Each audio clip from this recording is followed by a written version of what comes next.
আসসালামু আলাইকুম। আপনারা সবাই কেমন আছেন? আশা করি আপনারা সবাই ভালো আছেন। আমিও ভালো আছি। আজকে আমি আপনাদের মাঝে নিয়ে আসলাম নতুন আরেকটি ভিডিও। আজকে আমি ইফতারের জন্য বানাবো চিকেন ফ্রাই।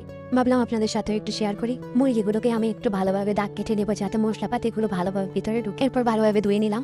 দিয়ে দিলাম রসুন বাটা, পরিমাণ মতো আদা বাটা, পরিমাণ মতো লবণ, দিয়ে দিলাম অল্প একটু সয়া সস, পরিমাণ মতো দিয়ে দিলাম একটু টমেটো সস, দিয়ে দিলাম লাল মরিচের গুঁড়ো, আর একটু দিয়ে দিলাম টেস্টি সল্ট। এরপর দেবো তান্দুরি চিকেন গুঁড়া মশলাগুলো পরিমাণ মতো দিয়ে দেবো।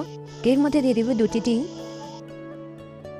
এরপর সবগুলো মিক্স করে নিব, হাতের সাহায্যে ভালোভাবে মেখে নিব যাতে মশলাগুলো মুরগির ভিতর অব্দি পৌঁছতে পারে।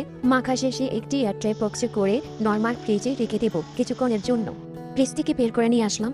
এখন আমি এই মুরগিগুলোকে ময়দা, গোলমরিচের গুঁড়ো, লবণের মধ্যে কোট করে নেব ভালোভাবে যাতে ক্রিস্পি হয়। যাতে একবার কোট করার পর আমি এটাকে পানিতে চুবিয়ে আবার একটু ময়দাতে কোট করে নিব ভালোভাবে যাতে মুচমুচে হয়। এতে এভাবে এক এক করে আমি সব মুরগিগুলো ময়দাতে কোট করে নিব। এখন আমি তেল গরম করে এক এক করে মুরগিগুলো ভেজে নিব। এক পিঠ ভালোভাবে হয়ে আসলে আরেক পিঠ উল্টিয়ে দিব যাতে না ভাঙে। এই তো আমার এক এক করে সম্পূর্ণ মুরগি ভাজা শেষ। এখন সবগুলো মুরগি এক এক করে নামিয়ে নিব খুব সাবধানতার ভাবে। একটি প্লেট বা বাটিতে টিস্যু বিছিয়ে নিব যাতে তেলগুলো চুষে নেয়। এই তো আমার চিকেন ফ্রাইগুলো ভাজা শেষ। আজকে ভিডিও এই পর্যন্ত।